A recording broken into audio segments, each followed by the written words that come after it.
Halo, perkenalkan, selamat siang. Perkenalkan saya Jamie Tetrawan dari Universitas Ciputra. Oke. Jadi ini wawancaranya ini untuk menunjang aktivitas perkuliahan kami.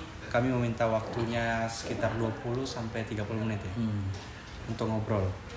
Di sini ada 3 indikator yaitu fleksibilitas, stres kerja dan insentif. Untuk fleksibilitasnya itu pertanyaannya itu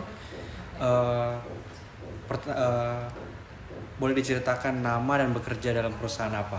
Oke, nama saya Muhammad Fatkur Rosi. Ya, saya bekerja di perusahaan PT Equity World dan saat ini menjabat untuk di posisi business manager atau bisa dikatakan seorang BSM lah ya kalau bahasanya untuk dalam perusahaan ini. Terus ada lagi? Apa lagi? Jabatannya Kak. Nah, itu jabatannya Sama. sudah. Dan kalau boleh tahu itu sekarang kalau misalkan di kantoran itu bisa WFH atau tidak menentu, kayak kadang di kantor, kadang bisa work from home gitu. Oke, kita kalau kerja itu sistem kerjanya sih kita lebih dominan ke arah kantor ya, seperti itu. Kenapa? Karena kondisinya kalau kita kerja di rumah itu belum tentu untuk dari dasar pola pikir itu masih ke arah pekerjaan. Ya, jadi kalau disuruh milih antara mending kerjaan di rumah atau kerja di kantor, yang penting saya di kantor meskipun kondisi sistem pekerjaannya itu fleksibel juga bisa sebenarnya. Ada lagi? Berarti, tapi kalau misalkan ada klien gitu memungkinkan nggak sih Kakak keluar dari kantor? Oh iya jelas. Jadi kalau katakanlah kita ada klien, misal kita harus ketemu nih, contoh. Jadi ada salah satu klien saya tuh ada di daerah Surabaya Barat, ya. Jadi klien saya tuh Surabaya Barat, biasanya ajak ketemuannya itu di kafe, ya. Nggak tahu itu di dekat rumahnya atau mungkin di dekat kantor sini. Ya saya harus keluar. Jadi ketika dibutuhkan kapanpun itu kalau memang kondisinya dia minta atau harus ketemu ya saya juga harus ketemu sana, harus keluar. Dan perusahaan tuh kayak membebaskan gitu, kayak nggak ada syarat harus deket kantor atau Oh nggak enggak. ada. Selama itu masih di lingkup wilayah Surabaya aja kapanpun bisa. Tapi kalau untuk luar kota kita biasanya ada jadwal di situ. Itu jadwal dari perusahaan atau tentuin dari Klien. Perusahaan. Oh gitu. Jadi kayak Senin itu arah kemana, Selasa itu arah kemana. Jadi nggak tentu. Kalau katakanlah ada salah satu klien saya itu yang dari wilayah Banyuwangi, misal seperti itu. Nah kebetulan wilayah Banyuwangi sendiri ketika jadwalnya itu baru di hari Sabtu. Oh sorry, kok Sabtu, Jumat. Ya berarti ya kita harus nunggu Jumat untuk ketemu ke sana. Mau nggak mau atau enggak kita via telepon atau mungkin Zoom. Seperti itu. Kalau online tuh bisa berarti ya Zoom? Bisa, nah, ya kan intinya kan dari sebuah edukasi itu enggak membatasi kita untuk komunikasi ya. Katakanlah kalau mau edukasi kapanpun, dimanapun, via apapun juga bisa sebenarnya. Cuman kan ketemu itu kan fungsinya supaya lebih gimana ya? Lebih enak aja kalau katakanlah kita ketemu itu. Jadi lebih apa adanya, lebih tahu kayak katakanlah raut muka orangnya, ekspresi orangnya bagaimana gitu. Oke, pertanyaan selanjutnya itu apakah apabila ada permasalahan tertentu untuk bekerja di rumah, apakah perusahaan mengizinkan seperti kayak sakit lah atau kayak rawat jalan kayak gimana? Oke, kalau sakit sebenarnya sih nggak masalah. Kalaupun katakanlah kita itu harus di rumah ya. Tapi kalau bagi kami untuk di divisi manajemen, sakit itu modelnya apa ya? Bukan sesuatu hal penghalang untuk kita bekerja. Jadi kalau katakanlah selama kita itu masih bisa jalan, ya masuk aja. Jadi gitu, kalau hanya sakitnya mungkin seperti demam, flu dan lain sebagainya. Jadi saya ini kerja udah hampir 2 tahunan. Ya, 2 tahun lebih lah. Tapi saya pergi ataupun katakanlah sakit itu tadi, izin itu hanya 2 hari doang. Jadi 2 tahun saya kerja ini saya hanya izin itu 2 hari. Dan itu pun karena kondisinya saya nggak bisa jalan. Makanya nggak bisa jalan tuh udah sakitnya udah nggak sampai aku nggak bisa jalan gitu. Tapi kalau katakanlah hanya demam atau mungkin katakanlah kayak masuk angin dan lain sebagainya ya selama saya masih bisa kerja ya masuk aja. Oke, pertanyaan selanjutnya tuh kalau apabila di kantor nih, itu berapa sih durasi waktu yang kakak kerja? Itu kayak kerja di kantor tuh berapa lama itu jamnya? Kayak Kalau untuk sistem pekerjaan normalnya sendiri ya antara dari jam 8 sampai jam 5 sore. Cuman kalau kondisinya di kayak waktu momen Ramadan kayak gini biasanya jam 8 ya sampai jam setengah 5 atau jam 4 biasanya kita sudah selesai kok.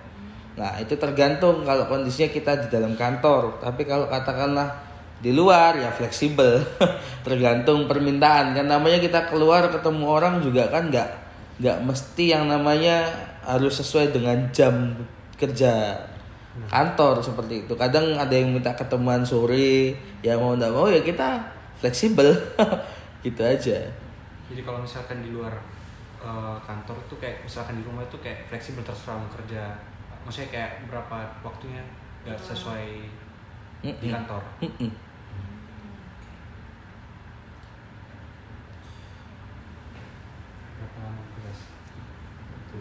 Kalau misalkan ada masalah mendesak gitu kak, tiba-tiba kayak ada sesuatu gitu, kita perusahaan mengizinkan nggak sih? Apa itu? Misalkan, Masalahnya apa dulu ini? Tergantung misalkan masalah keluarga atau kakak ada masalah pribadi lah. Itu biasanya perusahaan mengizinkan nggak? Oke, jadi kita itu kan di sini kan seorang manajer ya. Jadi kalau manajer itu tugasnya untuk memanage. Jadi ya kalau memang kondisinya itu kita ada permasalahan mungkin yang sekiranya masih di lingkup area kantor kan, biasanya kalau area kantor itu kan rata-rata kita bisa handle semuanya. Jadi contoh kayak saya ini kan orang Surabaya.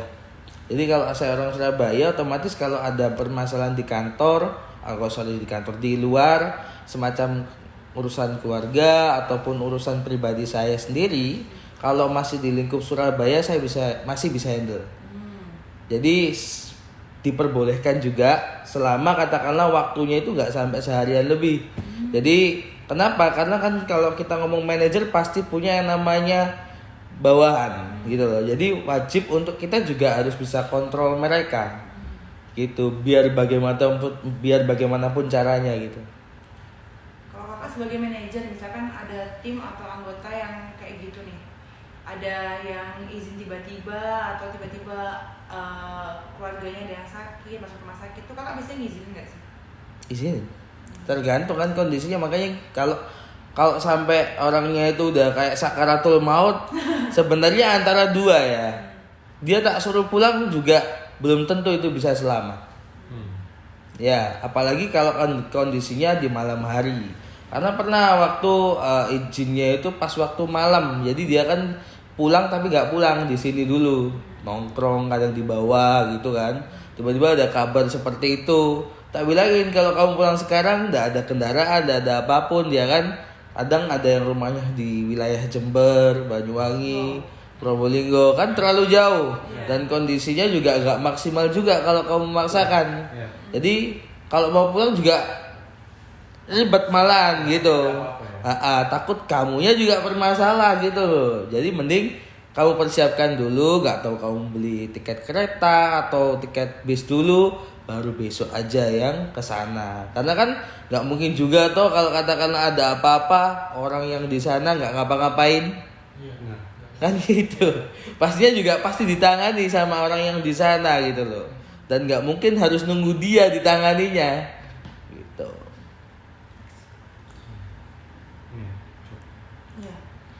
Dalam perusahaan ini kakak menerapkan prinsip job sharing atau beberapa tugas dapat dikerjakan bersama beberapa orang, kayak misalkan kayak bagi tugas gitu dalam.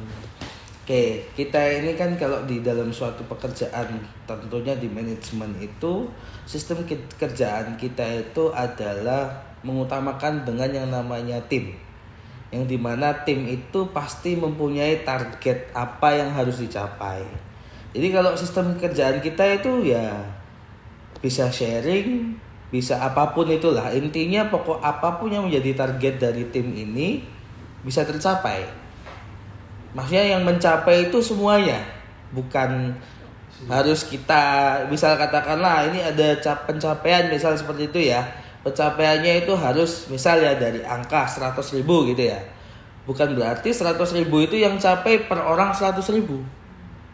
Tapi gimana caranya 100.000 itu bisa tercapai? Biarpun katakanlah dalam satu tim ini ada 5 orang. Kalau 100.000 dibagi 5, 20.000 toh. Jadi bukan berarti ya wes aku yang satu ini aku 20.000, yang ini kamu 20.000, gak gitu. Intinya 100.000. Jadi gimana caranya biarpun katakanlah satu orang ini bisa capai sendiri 100.000, kan malah lebih baik. Jadi sistem kerja kita sih seperti itu, mengutamakan yang namanya dengan sebuah tim ini tadi. Jadi kalau misalkan kayak dalam tim itu kayak satu orang yang kayak apa namanya, yang kayak kerja keras, tapi yang satu kayak diem-diem gitu. Diem-diem. Ya, jadi, Terserah dia. jadi kayak misalkan kakak misalkan dapat uang misalkan di 80.000, dia dapat berapa kalau misalkan tetap 80.000 juga ikut.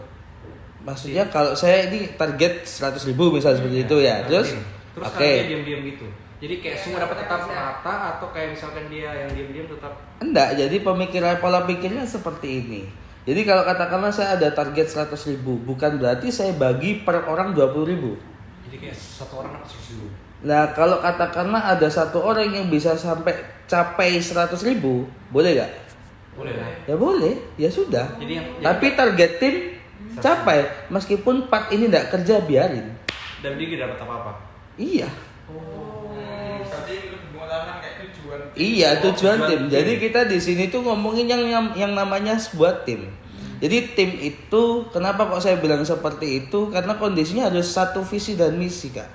Jadi harusnya mereka antara berlima ini ya, kalau sudah ada target 100.000, dia memikirkan gitu loh. Gimana caranya 100.000 ini bisa kecapai dari sebuah tim itu tadi. Pastinya harusnya ketika dia sudah ada visi dan misi yang sama, semua tim harusnya punya 100.000 gitu. Harusnya kan, malah kan seperti itu. Itu malah lebih bagus. Ya, benar. Nah, jadi yang saya omongkan itu mesti satu visi dan misi dulu. Ya, karena kerjaan kita itu tim, bukan Karena kerjaan kalau pribadi. tim itu gak otaknya tujuannya gak sama ya susah ya. Iya. Dalam perusahaan ini apakah rincian pekerjaan itu sudah jelas yang diberikan oleh perusahaannya atau kayak- Rincian pekerjaan. Ya, Job desk-nya job kakak desk. udah jelas belum? Kalau biasanya kita kasih itu job desk ketika di hari kedua biasanya, second work. Jadi katakanlah kalau ada anak baru masuk, yang pertama pembahasan hari pertama mesti saya ulas tentang apa yang dia dapat kemarin waktu masa dia interview ataupun tes seperti itu kan. Lalu saya juga tanya tentang tujuan dia bekerja itu apa, biasanya kayak seperti itu dulu supaya ketika dia kerja juga nggak asal-asalan. Terus baru di hari kedua biasanya saya baru masuk ke area job desk itu tadi. Terus pertanyaan selanjutnya itu kayak dalam ini kayaknya sama deh kayak tadi, kayak dalam suatu tim itu kayak semua udah merata tuh pekerjaannya, kayak semua kayak apa ya, Udah jelas belum? udah jelas kayak merata semua kerjanya, kayak Kerjaannya kayak itu susah. sebenarnya kalau saya bilang itu sama. Cuman kan perbedaannya dari tim saya juga nantinya perseorangan dari tim saya itu tadi pasti dia juga akan mempunyai tim sendiri juga. Kayak Iya. bercabang-cabang gitu. Iya, jadi kita pakai yang namanya sistem hierarki namanya. Nah, jadi kita mendidik orang itu yang nantinya akan bisa menjadi seorang leader. Gitu. Jadi kita memposisikan orang-orang semuanya itu berhak kok untuk menjadi seorang pemimpin. Jadi bukan berarti kalau katakanlah saya yang di atas terus saya selalu di atas. Enggak, bukan berarti seperti itu. Jadi sistem kerja kita di sini itu kalau memang kita di atas terus kalau katakanlah saya itu malas-malasan untuk bekerja, otomatis yang bawah pun juga bisa salib saya. Jadi ini kayak ya tanding-tanding gitu. Iya, kita di sini karena menciptakan sebuah keluarga bisnis, bukan bisnis keluarga. Jadi- Paham maksudnya definisi keluarga bisnis ya? Jadi kalau ada keluarga bisnis, ada 3 bersaudara. Semua 3 bersaudara ini punya bisnis masing-masing. Jadi kalau bisnis keluarga sifatnya turun-temurun. Betul. Oke. Lanjut ya ke ini Oke, ke oke. stres kerja. Stres banget. Stres banget kan. Aduh. Kalian itu pasti stres banget. Jadi stres ya gak apa-apa, paling bagus. Coba Jadi, tanya dulu. Apakah kakak sering ngambil izin di kantor cuti gitu? Enggak. Gak ya? Gak pernah.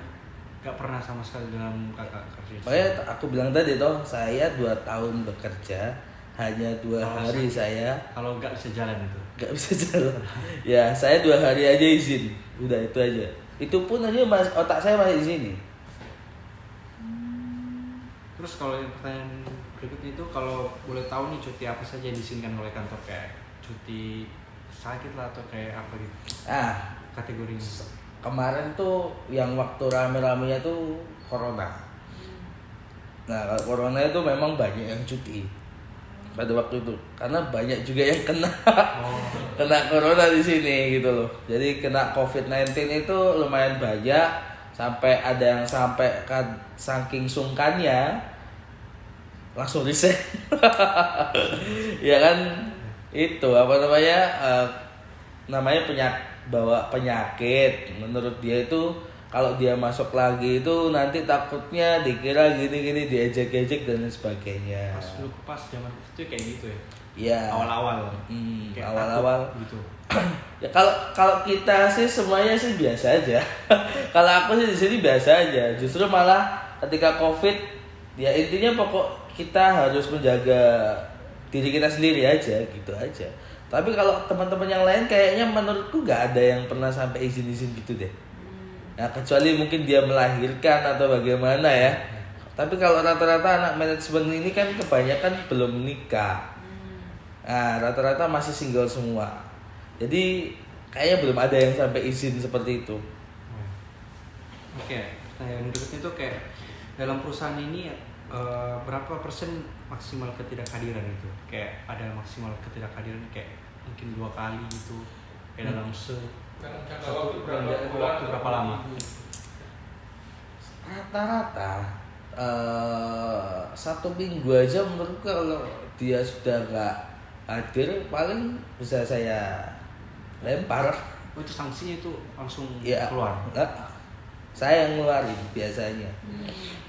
Saya ngeluarin sendiri. Kenapa? Karena ya menurut saya dengan alasan yang jelas terlebih dahulu. Kalau memang alasan itu masih bisa saya terima, ya kemungkinannya masih oke.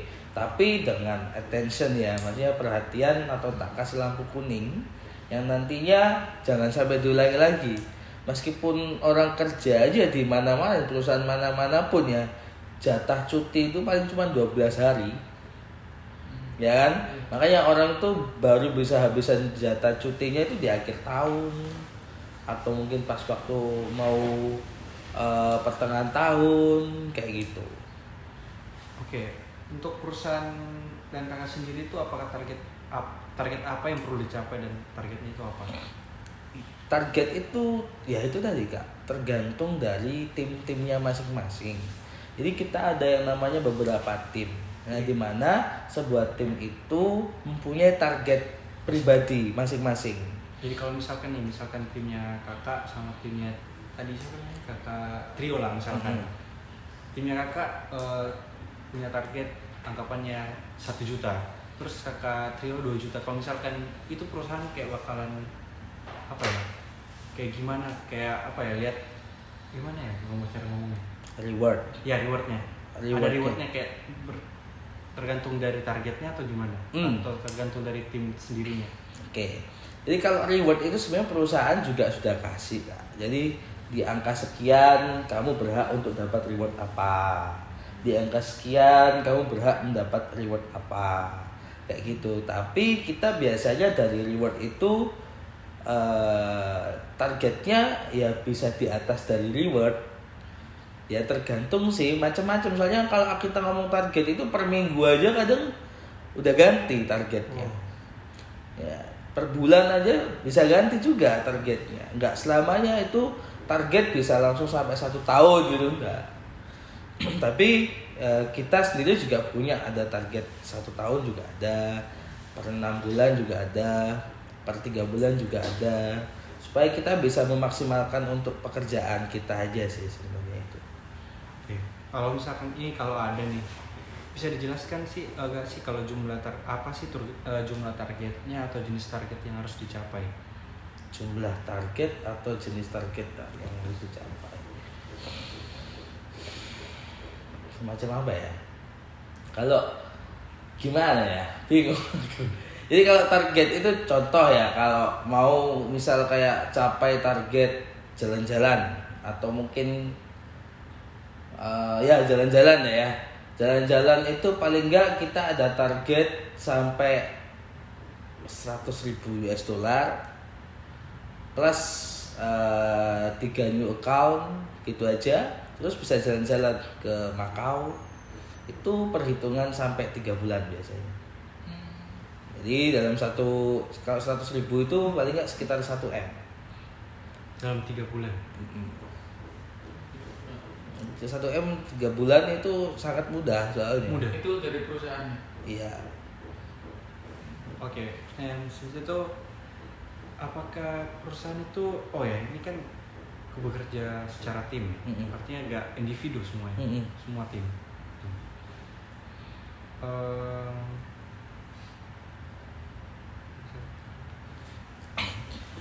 Jadi ini kakak ini dalam kerja tim itu kayak kakak pilih orang tertentu atau kayak rekrut gitu loh, atau kayak gimana? Pilih orang tertentu mah gimana? Saya kayak dikerjakan berkelompok dengan tim yang tertentu, kayak misalkan kan Nggak, siapapun bisa. kalau misalkan kayak mau join gitu ya. Iya. Nggak ada kayak syarat-syarat Kualifikasinya gitu ya. kan? Oh ada dong pasti, tapi saya nggak terlalu mematok karena menurut saya semua itu atas dasar kemauannya aja. Tapi kita punya standar. Jadi kan supaya tim itu bisa running, paling tidak kan orang-orang yang ada di samping kita atau ada yang di belakang kita juga mempunyai kompetensi atau mungkin setara dengan mungkin jenjangnya lah. Mungkin dia lulusan SMA gitu loh, atau mungkin S1, tergantung yang nantinya kita bisa setting dia atau ciptain dia untuk menjadi seorang manajer. Jadi sistem tim ini bukan selamanya dia akan seperti atau sistem kerjanya seperti tim terus aja, enggak. Jadi dari tim itu sebuah pembelajaran supaya dia itu bisa kerja secara individu juga. Jadi kan otomatis dia juga bisa contoh saya toh. Kenapa? Karena kita juga mewajibkan dia untuk mempunyai sebuah tim sendiri. Gitu loh. Leader gitu ya. Iya, jadi otomatis dia jadi leadernya toh otomatis. Kenapa? Karena dia juga belajarnya kepada saya juga selaku atasannya. Pertanyaan saya itu kan ini kan kakak sudah bekerja dalam tim. Nah itu kalau misalkan dalam tim itu kayak semakin banyak semakin banyak orang itu dia itu lebih cepat selesai dapat targetnya atau gimana? Maksudnya kayak dalam tim itu kalau misalkan kakak lebih banyak orang, targetnya lebih cepat tercapai atau gimana? Atau lebih? Oke, jadi bagi saya itu jadi bagi saya dalam sebuah tim atau berbisnis ya, berbisnis itu lebih tepatnya lebih mengarah untuk ke arah kuantitas terlebih dahulu. Jadi kalau kita ngomong yang namanya target sebuah tim ini bisa tercapai atau enggaknya, meskipun sedikit orang pun juga sebenarnya bisa. Tapi saya lebih mengutamakan tentang jangka panjang. Jadi tim saya harus banyak dulu. Nah, dengan tim saya banyak, otomatis target saya juga pasti akan bisa tercapai. Karena bagi saya dengan gimana caranya membentuk tim itu harus punya kuantitas yang banyak. Jadi tim itu bisa naik karena kuantitas yang banyak, baru ada kualitas di situ. Artinya tergantung dari berapa banyak orang. Kalau misalkan lebih banyak orang berpengaruh ya? Berpengaruh pastinya. Jadi kalau banyak orang otomatis kuantitasnya kan banyak kan. otomatis kita bisa tingkatkan yang namanya skill di situ. Kenapa? Karena kita juga ada hard training soalnya. Jadi kadang biasanya anak-anak ini tim-tim saya itu kalau Sabtu kayak gini, kenapa dia juga masih masuk? Kan biasanya kan libur. Sabtu Minggu itu kan libur. Cuman kenapa kok dia masuk? Kadang dia membicarakan tentang reviewnya dia. Kayak katakanlah kemarin saya udah ngerjain ini, apa yang kurang pada saya, biar kerjaan saya itu kedepannya lebih baik lagi. Evaluasi. Ya biasanya seperti itu. Kita ada sering adakan yang namanya hard training juga. Jadi kerjaan kita itu gak melulu untuk yang namanya klien dan lain sebagainya. Karena menurut saya di sini tuh kerjanya bukan fokus untuk mencari klien. Jadi yang dibilang mungkin ya pemahaman orang tentang bidang futures itu ketika dia tahu bidang futures, wah saya harus cari klien gitu. Tapi pemahaman saya nggak seperti itu, karena mencari klien itu bukan kerjaan utama kita. Ya sama halnya seperti dokter lah ya. Orang bisa jadi dokter, oke. Setelah dia punya lisensi, apakah dia di sini ketika dia sudah jadi dokter spesialis ya, gimana caranya dia untuk cari uang? Yang nunggu. Apakah dia harus cari pasien? Enggak. Nah, apa bedanya dengan saya? Apakah saya harus cari nasabah? Ya enggak. Jadi untuk gimana caranya saya untuk cari uang, lebih mengutamakan kepada personal. Jadi saya lebih ke arah branding diri saya sendiri, sama kayak dokter itu tadi, dia branding dirinya sendiri. Kenal ya. Nah, mungkin bisa dia bikin plakat, dia kan. Saya ini lagi buka praktek gini. Dia juga melakukan yang namanya teknik marketing. Mungkin dari segi yang sekarang lewat sosial media kayak, atau mungkin lewat personal, omongan per omongan. Jadi kalau bahasanya itu mau ndak mau, karena dia dokter baru ya, pasti dia juga cari pasien. Tapi bukan berarti kerjaan kita cari pasien. Paham ya? Maksudnya saya paham ya. Jadi sama halnya dengan saya. Kalau saya di sini diomong kerja seperti di futures atau pialang itu kerja cari nasabah. Ya enggak seperti itu kerjaannya. Karena kerjaan kita nggak fokus untuk cari nasabah saja. Karena ya bukan berarti kita nggak boleh cari nasabah loh ya. Jadi itu bukan tugas utamanya gitu loh. Maksudnya seperti itu. Oke, ini lanjut ke indikator yang insentif nih. Nah, pertanyaan pertama ini kan kakak udah kerja di sini udah 2 tahun. 2021. Jabatan apa sih yang kakak sudah dapat selama berada di perusahaan ini? Kayak kan kan kakak sekarang jabatannya itu BSN ya. Kan sebelumnya kan pas pertama kali masuk kan nggak mungkin langsung jadi. Iya. Ya. Itu kayak gimana sih kayak story-nya gitu kayak? Wah ya naik turun. Ya jadi awal itu kan kalau kita di divisi manajemen itu dimulai dari seorang BC atau business konsultan. Yang dimana seorang bisnis konsultan itu tingkat paling rendah di dalam segi jenjang karir. Jadi kita di sini ya sebagai seorang bisnis konsultan ya pekerjaannya membranding diri juga. Kita gimana caranya punya ilmunya dulu, ya dilatih oleh seorang mentor, dilatih oleh seorang manajer sampai pada akhirnya ya alhamdulillahnya bisa capai yang namanya menghandle seorang klien. Jadi saya dulu juga seperti itu sampai pada akhirnya naik di posisi kedua yaitu seorang senior bisnis konsultan. Jadi ketika udah jadi senior bisnis konsultan, cara naik dari bisnis konsultan ke senior bisnis konsultan ya hanya 1 bulan aja bisa kok. Jadi tidak ada kayak kita harus mencapai target apa gitu. Ya itu targetnya dari gimana caranya kita bisa handle seorang klien. Iya. Jadi kalau katakanlah kita bisa handle seorang klien, kita bisa berhak juga untuk menjadi seorang senior bisnis konsultan. Lebih cepat. lebih cepat. Nah, kalau untuk seorang business manager ini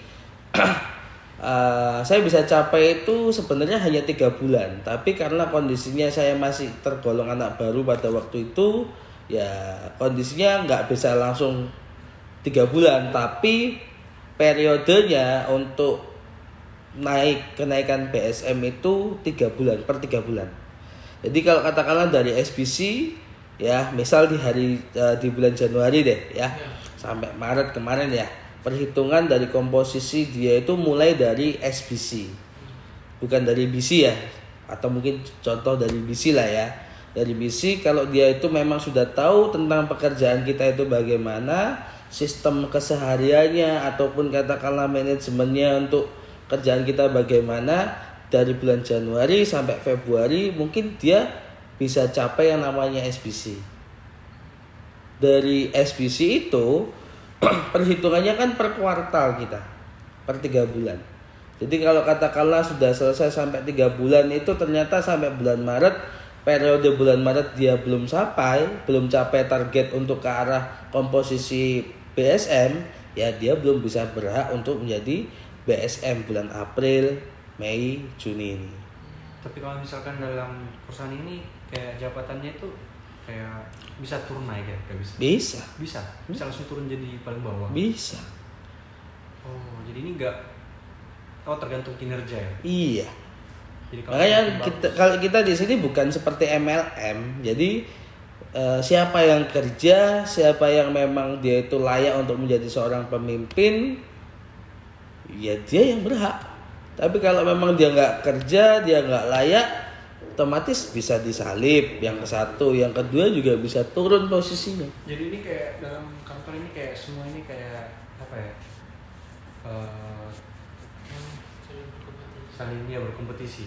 Iya, jadi mindset kita itu sebagai seorang pembisnis. Jadi seorang pembisnis itu ya makanya seperti yang saya bilang tadi, saya nggak pernah yang namanya absen. Kenapa? Bagi saya ketika saya datang di kantor itu ya ini bisnis saya. Kalau katakanlah saya absen, tutup dong toko saya. Itu kayaknya kan seperti itu. Jadi kalau misalkan dalam perusahaan ini kayak kantor ini kayak dekat sama yang lain kayak yang dalam karyawan kayak dekat ya. Saya. Ya, dengan Oh yang iya. lain. Oh iya pasti itu. Kayak sering ngobrol gitu. Oh pasti itu. Pasti. Kepala cabang pun juga sama, juga ngobrol juga sampai ke bawah. Oke. Dalam kakak sudah kerja di sini, apakah ada project yang kakak sudah berhasil dan mendapatkan hadiah apa dari perusahaan, kayak dapatkan hadiah dari perusahaan gitu? Ya, jadi kalau project itu kayak contohnya kemarin di saat corona, kita di sini kan tidak bisa yang namanya sampai ke luar negeri. Biasanya kan kita bisa luar negeri ya. Jadi awal saya bekerja di sini, saya sudah ada dapat tawaran untuk masuk ke Eropa. Karena kondisinya tidak bisa, akhirnya bonus itu atau bounty itu tadi diganti. Nah, untuk bounty yang diganti itu mungkin bisa capai ke kayak handphone atau mungkin motor atau mungkin tab seperti itu. Ya.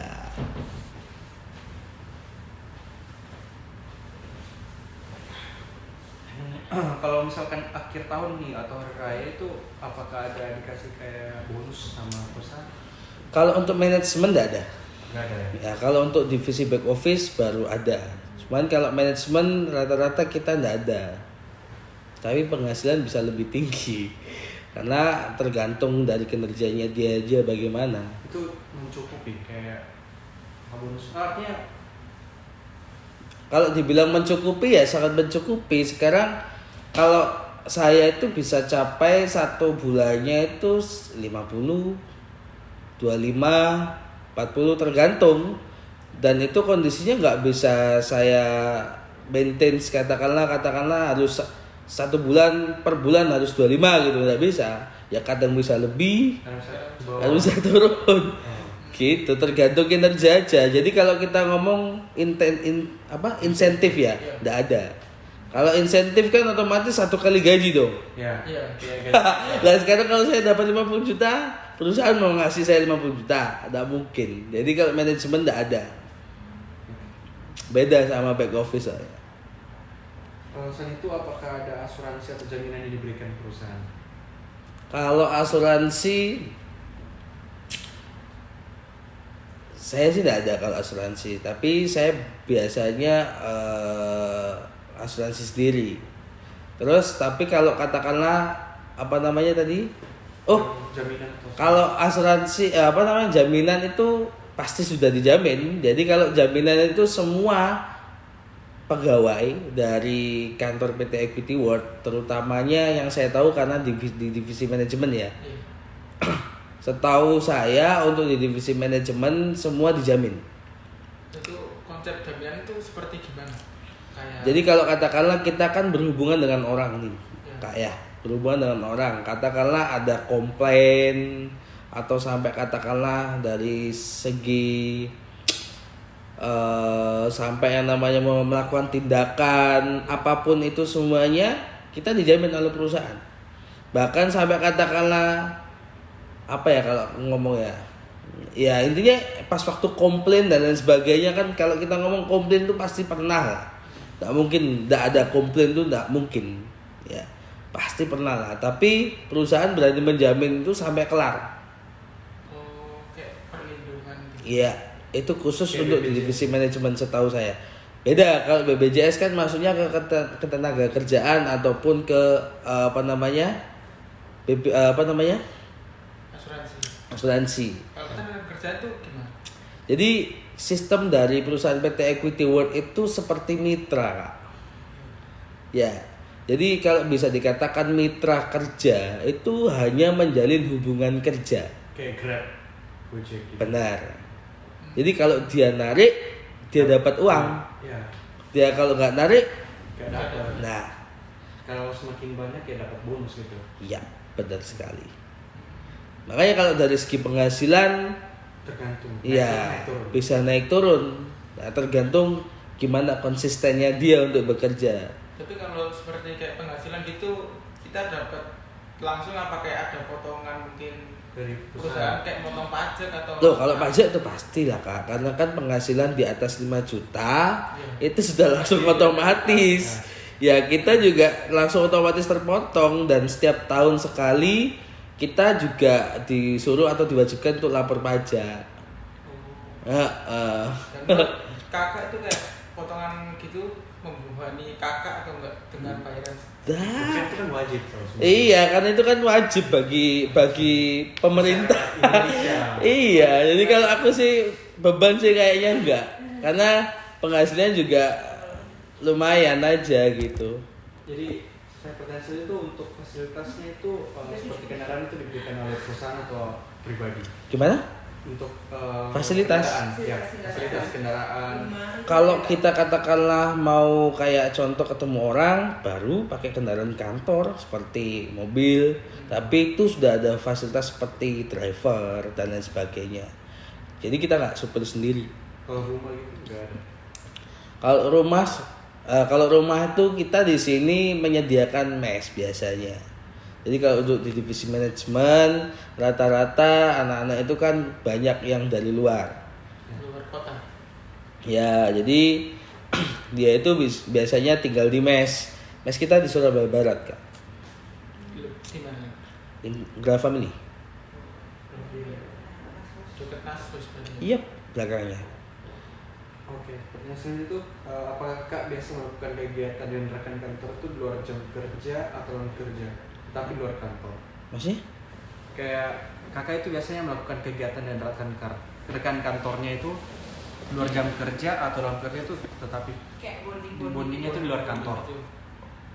Kalau di dalam kantor itu kan rata-rata teman-teman atau rekan-rekan kerja saya itu kan kebanyakan dia nggak pernah bahas masalah tanya-tanya sharing gitu ya. Jadi lebih ke arah luar kantor sih biasanya, luar kantor. Jadi kalau di dalam kantor ya wes fokus kerja. Paling dia udah keluar mungkin ketemu orang kemana gitu, atau mungkin dia ngelakuin apa di luar gitu aja. Terus apakah dengan kegiatan bonding itu apakah bermanfaat untuk kakak dari segi mental, finansial maupun Oh, pasti. relationship dengan rekan kerja? Pasti itu. Kan harus satu visi dan misi soalnya. Kalau udah gitu gimana cara kita capai target? Itu aja pertanyaannya. Oke? Oke, terima kasih. Makasih ya, Bro.